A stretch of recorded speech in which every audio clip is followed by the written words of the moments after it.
Les mots que tu prononces sont en train de te construire. Et pourtant, la plupart des gens font absolument pas attention à la façon dont ils se parlent.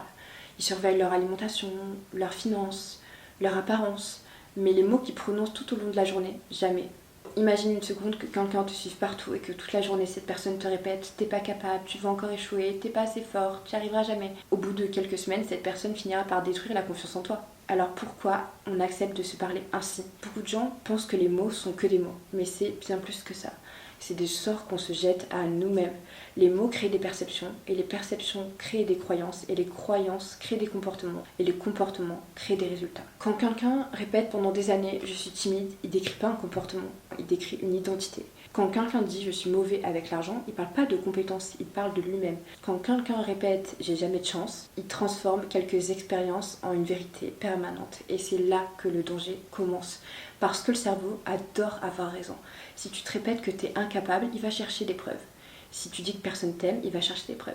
Si tu répètes que tu échoues toujours, il va chercher des preuves. Et pas parce que c'est vrai, mais parce que c'est l'histoire qu'il essaie de confirmer.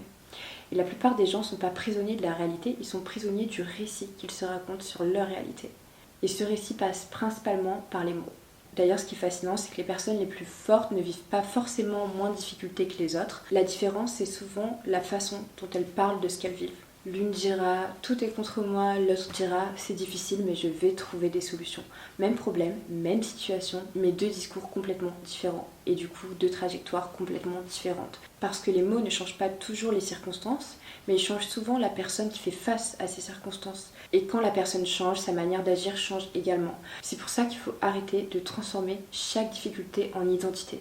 Tu peux vivre un échec, mais t'es pas un échec. Tu peux manquer d'argent aujourd'hui, mais t'es pas pauvre pour toujours. Tu peux manquer de confiance, mais t'es pas condamné à manquer de confiance toute ta vie. Il faut arrêter de se définir par une situation temporaire, parce que les mots que tu utilises deviennent souvent les limites dans lesquelles tu acceptes de vivre. Et parfois, la première chose à changer dans une vie, c'est pas le travail, ni une relation, ni l'environnement.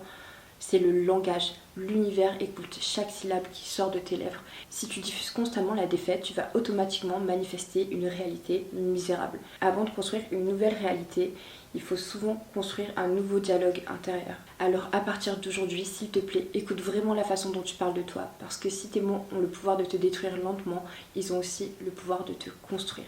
C'est tout pour moi, prenez soin de vous et on se retrouve dans une prochaine vidéo.